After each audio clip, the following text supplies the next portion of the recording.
Hello, and this is the Apocalypse Will Be podcasted. We are a married couple from Atlanta with boring day jobs. We have been together 12 years, and we usually create a lot of weird performance art to entertain people.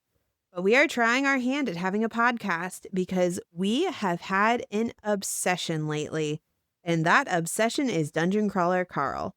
This is a spoilers podcast, and we will be discussing plot points from all 7 Dungeon Crawler Carl books.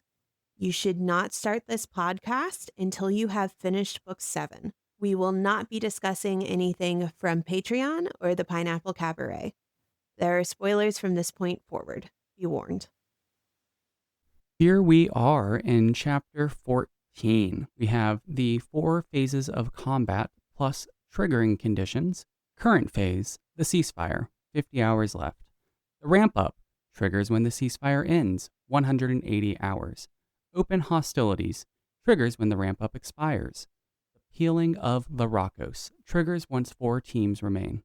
Yeah, I will say is a testament to the writing that when I was reading the books, I didn't really feel like it was just info dumping rules at me all the time. Mm-hmm. But now that I'm going through chapter by chapter and like going through line by line and like picking out important points, there's so many rules. And it's definitely a real accomplishment that it doesn't feel like that when you're reading it through for the first time. Yeah, it doesn't stand out as much when you're just reading through or listening as you're driving to work. But yeah, these rules get to be quite a lot. Fortunately, we only have maybe, I think pretty much after this chapter, they're not really talking about rules too much more. So that'll be nice. Yeah, definitely. I hope so. Mm-hmm. So what's happening here? Okay, so the first thing is that Donut and Carl and everyone else should know by now not to say when something upsets you, Mm, because the AI will make sure that they come back and get you on that. So the computer is now calling their base the FUPA, yep. Yep. and that's Donut's fault. It is, yeah. Never, never, ever make a big deal about something upsetting you. Yeah, the AI is just going to have a field day with that. So they're entering their flag room, the FUPA, and the flag room is super secret. Anything that happens in there is, basically private and nobody else is going to have access to that information. It is recorded, but anything that is said in there isn't available to the public for 8 days. So the idea is that once people do get that info, that it's going to be stale. Well, and that's good because we know there's some rampant cheating going on. There is. Sure is. The Princess Posse isn't cheating, though. Of course not. No. Well, maybe they're cheating a little. No, they're not cheating. Not cheating, but they do have spies. Well, having spies isn't cheating, though. That's part of the rules. All the other teams seem to think that the Princess Posse is cheating, especially the Lemming Sorsham, as they're called, which that name is just weird. I don't understand why they're called the Lemming Sorsham. Funny name. I guess so. But yeah, so when they're in the flag room, they have a lot more like menus and screens available to them, and like in their interface, all these like screens keep popping up on Donut and Carl's vision, and it's kind of disorganized and frustrating. Yeah, he has a little bit of a meltdown about it. And once again, people are talking while he's messing with his screens. Yes. It says that he has a window that lists all of the troops, one that listed all of their secured locations, one that listed the 9 other teams, along with a message window where Carl can send direct messages to the other warlords. And what is Donut doing here? So Donut is trying to go off on Empress Donatia here in the Warlord chat, but Carl begs her to stop.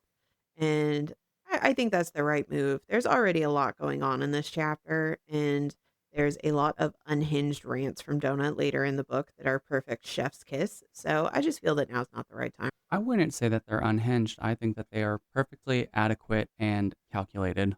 A little bit unhinged. A little bit unhinged, but definitely very much so in the style of Donut. I would have kind of liked to have seen what message she would have sent to Empress Donatia here, because while we do get some great Donut and Carl going off on Empress Donatia when they kill her, I imagine whatever message she sends here would have been more snarky and funny versus like extremely serious. I mean, I think it would have been in line with the other things that she sends to the other warlords later on in the book. Right. Yeah, Less like when somber. she's And when she's going off on Prince Stalwart, like the text chats are definitely funnier than the in-person dialogue that she has with the other warlords. I know, but balance is important. Baroness Victory explains to Carl that all of these screens that they have in different panels and such is similar to what a game guide sees. And I would imagine when you're a new game guide that that can be pretty overwhelming and a lot to learn and deal with. Definitely a steep learning curve, I would imagine. Especially because you're probably so traumatized you can't function. Yeah, I mean, we know that Mordecai was extremely traumatized when he enters his indentureship as a game guide. I was re-listening to Eye of the Bedlam Bride and just listened to the chapter where Audette basically info dumps on Carl about how things ended when she was Mordecai's game guide and watching him during while he was a game guide and that I mean he was just extremely depressed for a very long time and just drank himself into a stupor all the time. And I think that's pretty much how he was up until like Carl and Donut came around because he just was like so hopeless and so lost. Yeah, that's some definite Hunger Game vibes because that's how Haymitch is from the end of his games until when Katniss and Peeta show up. Yeah, and these people come along that have a chance of changing everything and that kind of turns things around for this character that's just been so hopeless for so long. Um, Yeah, it's a very well established trope. I was gonna ask you if that was a very well-established trope. Well, it Common sure is. common theme in literary tropes, I suppose. Yeah, especially dystopian. Yeah, I would imagine so. So Carl is overwhelmed with all of these screens and is trying to get rid of some of them or minimize them, and he ends up closing out all of the screens and like things on his HUD, including his health bar, the level timer, his mini map, his mana bar, and like he says that he was so used to having all of these things in his vision that like he felt naked without them. So he's going back through and trying to get all of these set back up on his interface, and he starts talking about these game notifications that he basically had removed from his interface, and most of them are pretty much useless, and everyone started calling them the spam folder at, some point during the crawl. But this is where we get a very ominous bit of knowledge. Yeah, and I think for me that's just something that is constant throughout the series is you really need to read all your notifications because sometimes the giant spider in your chest is trying to kill you. Yeah, but like anyone who's played like a lot of MMOs and such is familiar with these kind of game notifications that you're gonna get. So like I'm not sure exactly what all they're gonna be in Dungeon Crawler Carl, but like you'll get in video games like you've taken a potion. Your potion is going to last for 5 minutes. Your potion has 4 minutes and 30 seconds left. Your potion is going to expire in 4 minutes. This mob dropped this. Like it's just like incessant and like if there's like a chat window that all of that's popping up in, like it can be like overwhelming and you can filter it down to like just more important messages. And if you have like all of it turned on, you're gonna miss like some of those more important messages that come through. So it does make sense that like a lot of the crawlers would turn these off or filter them down to just like the more important things. And it's also important to keep in mind that we see Carl playing Call of Duty in the first chapter of the first book. So Hmm. we know he is familiar with video games, but you have to keep in mind that there's people like Katya and Amani who've probably never played a video game in their life. And, I'm Hmm. just going to tell a quick story that I've stated before. I play Breath of the Wild and only Breath of the Wild until Hmm. Nintendo is interested in dropping another Mario game, which hopefully they will with the new movie coming out. But I was trying to talk one of my friends into Breath of the Wild, and she's like, I don't really know how to play video games. And I was like, I completely understand. I'm the same way, but I think Breath of the Wild is worth trying to stick it out and like learn how to play. And then Nikki said something and she goes, "Well, what if I don't know how to jump, okay?" Sometimes you don't know how to jump in video games and like it's just so foreign to you that you don't even know where to start. And I think it's important to remember that there are people like that out there. Yeah, definitely. And I mean, there's such a huge disparity. I don't know if that's the right word, but there's such a wide range of video games ranging from Flappy Bird or Candy Crush that have basically like two mechanics in them, and then going to like extreme mode of Dark Souls. Like, that is a very big canyon dividing those two games. Yeah, well, and I play Breath of the Wild even though I'm bad at it. And I've certainly gotten better, but I'm still not like Right. me. Yeah. I mean, there can be a very, very steep learning curve with games. Gosh, it would be so amazing if they came out with a Dungeon Crawler Carl MMO or some kind of video game. The level of intricacy that they could do with a Dungeon Crawler Carl video game would be like it could be very intricate. Yeah, it's interesting. I mentioned to one of my friends that we had a podcast about Dungeon Crawler Carl, and she had only heard about it because they're releasing a tabletop game, Hmm. and she follows new releases in tabletop games, and apparently this is like a big thing people are excited about. Yes, and I have signed up for the, like, Kickstarter. It wasn't done on Kickstarter, but I've signed up for that. So hopefully we will be one of the first people to get the game. I don't think we talked about It was that. $5. $5,000, sorry.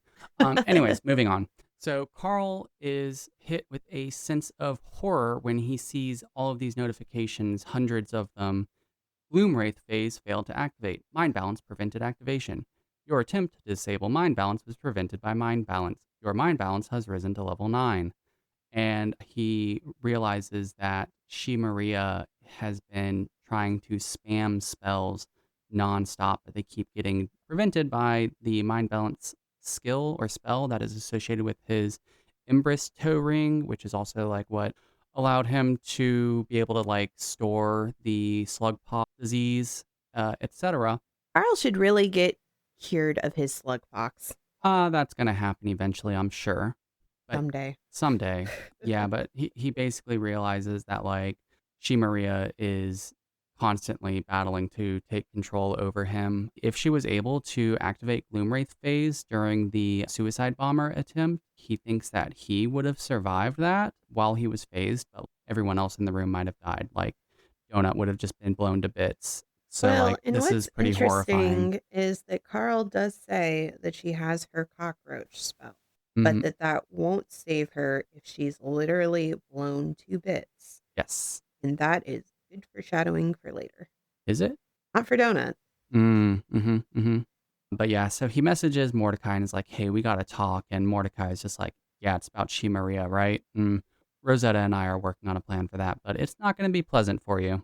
No, and we had a lot of good quotes this week, but I think that this is one of the ones that gets quoted and memed a lot, which is, "Goodness, Carl, are you okay?" Donut asked. "You're shaking like Miss Beatrice during pumpkin spice season." I love pumpkin spice. I am actually drinking a pumpkin chai latte on today, March 1st, right now, and It's I true. I don't know why people are so mean about it.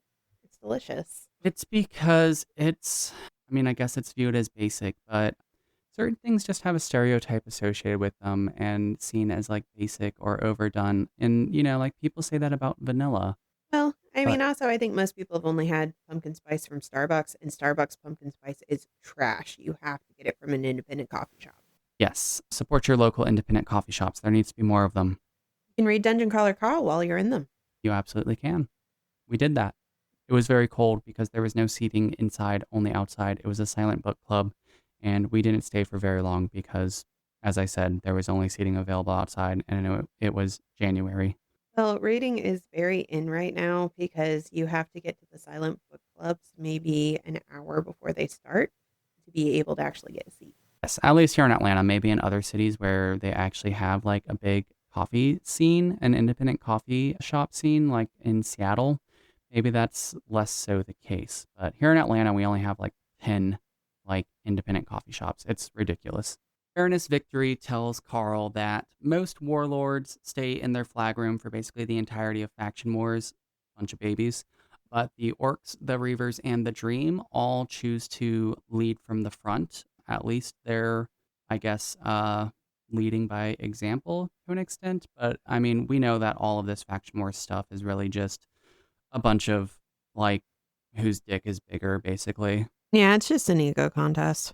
Yeah, it is. Baroness Victory lets Carl know that the adjutants can't help directly. What they just witnessed with her stepping in and helping there was an anomaly, but that they can help out with strategy and some bending of the rules, which Baroness Victory loves to do. Yeah, definitely. So it's more of a situation where it's like, okay, does this break the rules? Mhm. Yes, that does break the rules. You can't do that. However, if you did this, then Mhm. that does fall within the rules. And Yes.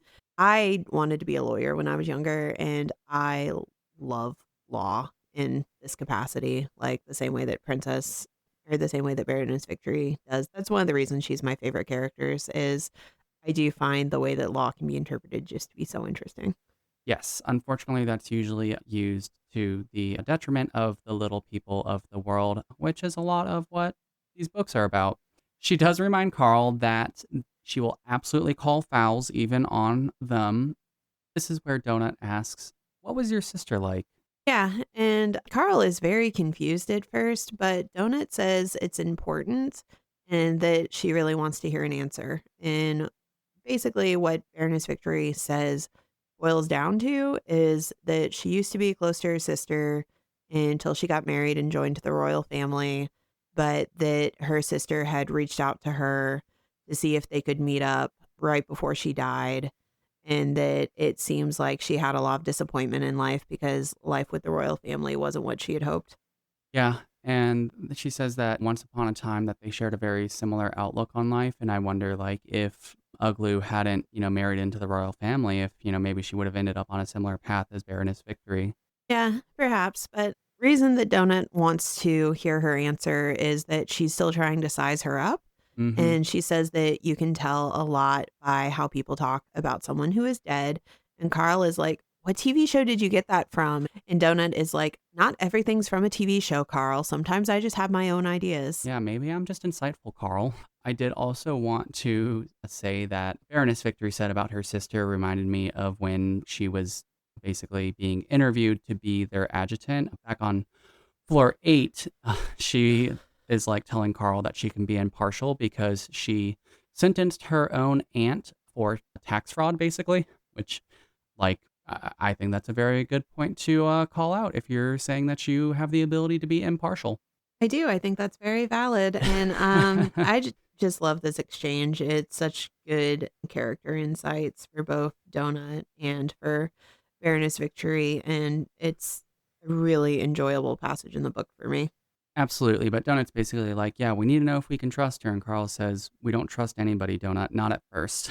Yeah. And Donut says, "Well, you trusted Sister Inez, and look how that turned out." Mhm. That did lead to a very great crescendo for the end of the 8th floor, though. Yeah. Sister Inez definitely had a lot of crazy going on. Yeah, I mean, all of the craziness at the end of the 8th floor wouldn't have happened if Mongo just ate the nun. There would have been different craziness. There had to be a climax to the floor. So. Matt would have definitely come up with something else, so no worries there. So at this point, Carl is very overwhelmed, and so are we because there is a lot going on here, and there is a lot of info dumping in this chapter again. There really is. So we've talked before that one of the ways that Matt Denneman lets you know that you can like a character is how nice they are to the pets. And Mhm. Baroness Victory does do something very nice for Rend and Mongo here, but it's a little gross. Yeah, she takes her battle axe out of her holder and leans it up against the wall so that Mongo and Rind are both able to lick all of the blood and gore off of it.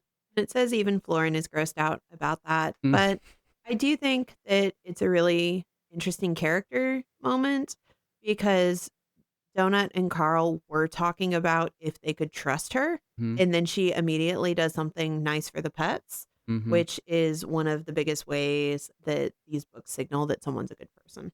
Yeah, definitely. But it's maybe a little bit complicated in this case because it is gross. Yeah, but it's funny that, like, Florin is kind of, like, side-eyeing and a little bit grossed out by this because back when Ifechi was still alive, she could generate different kinds of, like, worms or grubs or something, and Florin could eat those and get different kinds of buffs. So that's pretty gross. So it's kind of silly that he's a little bit grossed out by this interaction here. There's some places where eating grubs is a normal part of the menu and it doesn't really phase people. And Florin is from Australia, and my dad grew up in Indonesia where it is normal to eat grubs. I imagine these weren't your standard grubs, though. I don't think that they were little thumb-sized grubs. I'm guessing they were probably pretty big and wriggly and gross. They were magic grubs. It's great. Magic grubs. There we go. If you Maybe they make were pink and sparkly. you make something magic, it's suddenly not gross. And this was not magical gore and entrails on Baroness Victory's axe head. So maybe that's the distinction here.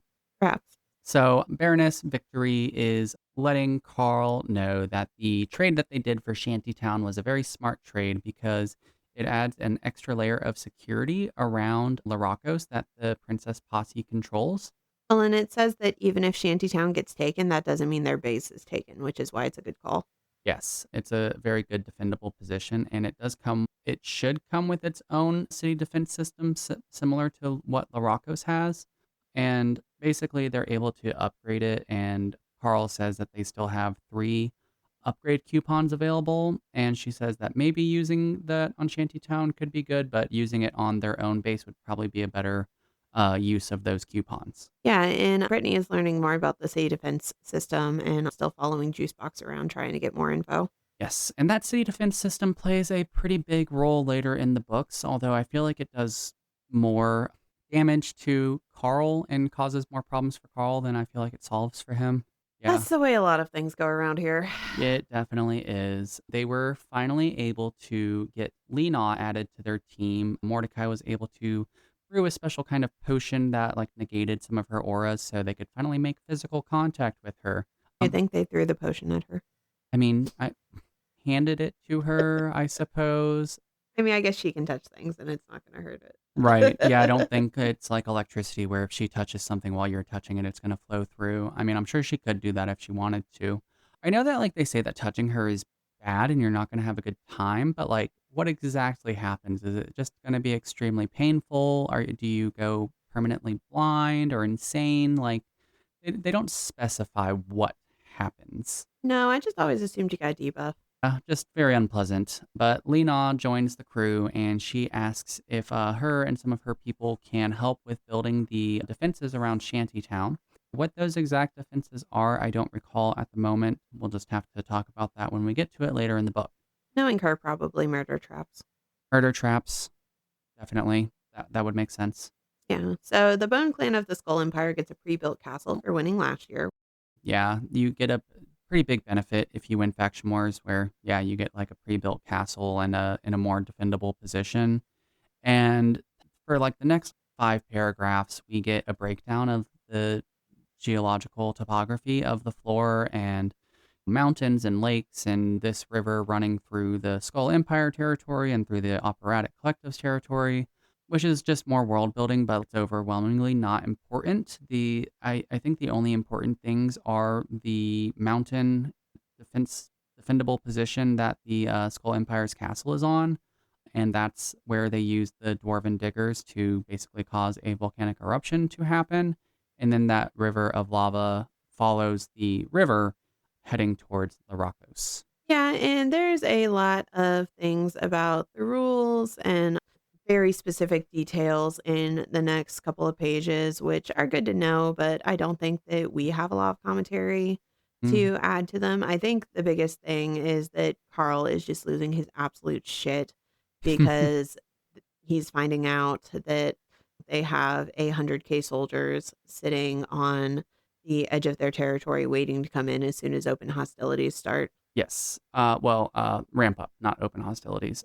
Victory explains that they have enemies massing on their northern border. There's about 100,000 enemies at the northern border, and that's where Lauren and his teams are going to hold them off for a while during the ramp up. And basically, she tells Carl that the enemy is planning to sweep in hard and fast and just overwhelm them during the ramp up with their superior firepower and outside dungeon gear that they brought in, with the hopes of forcing them to retreat into the city or just die defending their castle. Yeah, well, and there's no magic allowed during this phase, and it's because the creators of the show want old fashioned hand to hand military battles, and they just really want it to be soldier versus soldier and artillery. Mhm. So it's kind of like a fantasy cosplay of an old battle is what they're trying to create here.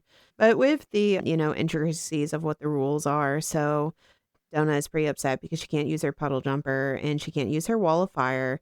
But Carl can use his gloom wraith because that is a skill. It is not magic.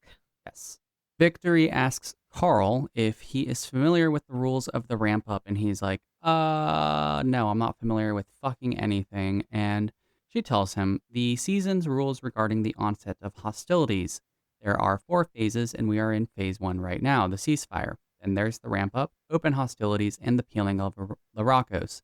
When the ceasefire ends, the ramp up begins. It lasts 180 hours. There are several rules for this next phase, and you must familiarize yourself with them immediately. The important ones are no celestial summonings will be allowed. Egress into enemy territory by non scouts is only allowed through narrow, kilometer wide gates. Each corridor is at the same spot, and it's where the enemies are massing. And most importantly, offensive magic and teleport magic or skills will not be allowed during the second phase. Fun times, because that's pretty much everything that the crawlers have. Yeah, definitely. But Carl's gauntlet will work. Traps will work as long as it's not teleport or summoning. So The Gate of the Feral Gods will not work. yeah, we're gonna go into some more Gates to the Feral Gods stuff later in the book. Sure are. Basically, Jonah is very upset about this because she just got a bunch of great upgrades to her spells and such. I mean, Carl got some really good ones too. And like, yeah, a lot of that is just not going to be able to be used during the ramp up. Very unfortunate. Yeah, but their saving grace is there is only 2 corridors into their territory. Yeah, so these corridors, as mentioned, they're a kilometer wide, and they have one on their northern border and then one on their southern border, essentially. And this kind of like made me think of the movie 300, and obviously, that's based on a historical story. And yeah, I mean, if you only have like a small, narrow passageway to defend, you are able to do that with lower number of people because, yeah, only so many people can come through at a time. So even though there's 100,000 people at the northern border, they can't all come through a kilometer wide passageway all at once. Let's put historical in big quotation marks. Fair. In the movie, what you actually see in the film is supposed to be the scout who survived Mm-hmm. telling it basically as propaganda to everyone else to, like, get them excited to go fight the Persians. Mm, So, if you're watching the movie 300 that was made by Zack Snyder, even in the text of the film, you're supposed to understand that this isn't exactly what happened and that it's exaggerated propaganda from the beginning. hmm. Okay. I thought it was a documentary. Sure. Sure. Yeah. So basically, everything with the ramp up, they're doing like we said earlier to kind of force old fashioned war with artillery and hand to hand combat. Victory tells Carl that he should remember that a lot of the warlords are that in name only, and that only a few of the officers have actually seen real combat. And, a lot of the people in their armies, the, outworlders, they've never really seen real battle. They're just paid mercenaries. They don't want to die. They came in here expecting that they could just cosplay and have no real consequences. I will say that Carl does talk to one of the mercenaries at the end of the Butcher's Masquerade, where he Mm-hmm. does tell him that, the mercenary didn't want to come do this. It's the only way he can support his family. Mm-hmm. And I think that class distinction is really important between the warlords who are basically just doing advertisements Mm-hmm. for tourism on their home planet, and then the mercenaries who have to do this to survive.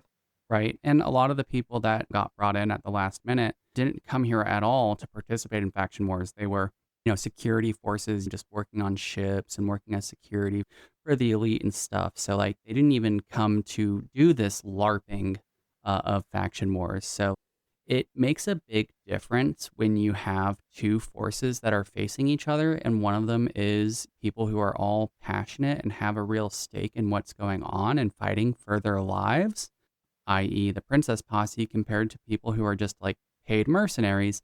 They have a lot less investment in what's going on and are more so concerned about like their own safety. So it's a lot easier to like turn the tides of battle in that sense. And I mean, I don't have a great knowledge of history of warfare, but like that is something that has happened a lot in historical warfare when you have, one force that is built of people who are passionate about a cause that they're fighting for, and then you just have the guys that are paid to be there. A lot of the time, it was just ego trips for the kings, being honest. Yes, but we see here in the next couple of chapters that these soldiers turn tail and run once things start turning against them. And, they see that, like, oh shit, we're getting overrun. Yeah, and the block is just hoping that they can just kind of knock out the princess posse in one single action and then just not have to worry about them anymore. Right, right. I mean, Carl is like overwhelmed by this number of 100,000 people. He says that the biggest event he ever went to was a concert with 20,000 people, and like he couldn't comprehend how many people that was in one place at one time. Well, that's kind of hilarious to us because we've been to multiple music festivals that were 130K plus. And like if you've ever been to like a huge music festival and like been at the main stage on, Saturday night with the main headliner, it's a lot of people.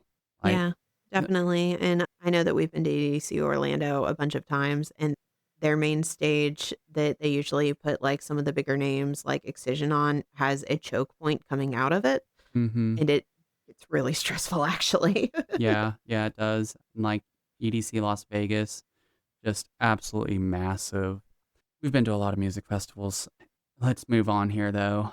Florin is talking to Carl and he's like, these corridors, we're heavily defending them, but even if they do break their way through those corridors, we're going to be like littering our sides of the battlefield with tripper proof traps, which is great that that's something they're able to create. And he says like, hey, we have engineers here helping us out that have been studying this kind of warfare for a very long time. And when he says a very long time, like that can be several hundred years or thousands of years. Like, imagine how good you'd get at something if you did it for 3,000 years. Those former crawlers really were Deus Ex Machina to save the plot, huh? They definitely were. Like, as we see here, like, I And think that, that's not a criticism, by the way.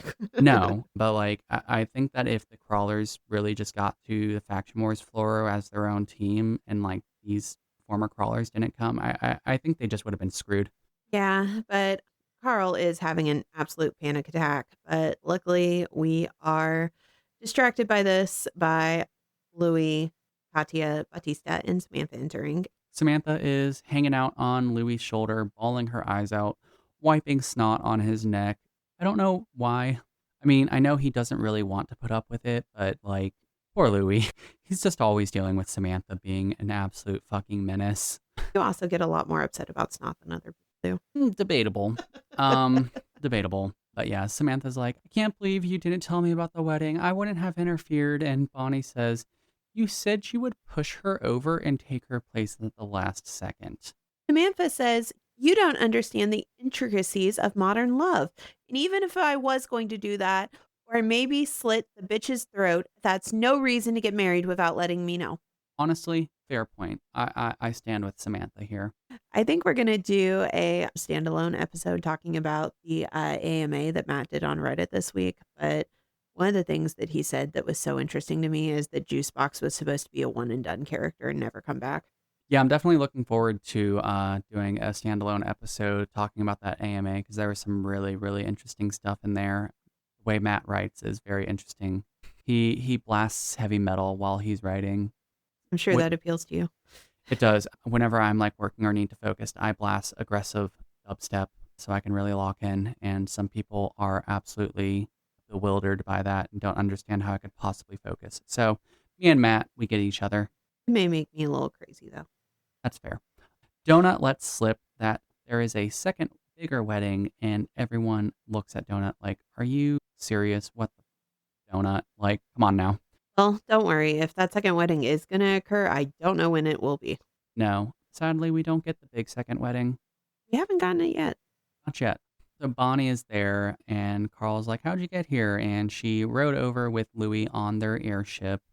And Carl's like, continues having this internal debate with himself of like, these are just kids. Like, kids shouldn't be involved in all of this. Well, and Carl talks to her like she's a kid, where he's like, "Did you have a good ride on the airship?" And she's like, yeah, it was fun. Yeah, I can't wait to do it more. It was way better than the Twister. But yeah, so she talks a little bit about the defense systems that they're mounting. And Carl says that she's just a little kid. She shouldn't need to worry about it. And then I think this is one of the biggest mic drops from the entire series, which is the little girl gave me a chilling smile. I shouldn't have to think about killing Outworlders. Why shouldn't I? Have they stopped thinking about trying to kill me? Great way to end a chapter. So with that, we are all wrapped up with chapter 14 and look forward to having you join us next week where everyone gets to smell like the incontinent assholes of diseased skunks. New achievement. You've listened to another episode of The Apocalypse Will Be Podcasted. We release new episodes every Sunday. Visit us on our website to find all our podcast platforms, rss.com/podcasts/ The Apocalypse Will Be Podcasted, or follow us on Apple Podcasts, Spotify, YouTube, the iHeartRadio app, or wherever you get your podcasts. You can find us on Facebook at The Apocalypse Will Be Podcasted and on Instagram at Apocalypse Will Be Podcasted. Now, get out there and like, comment, and subscribe.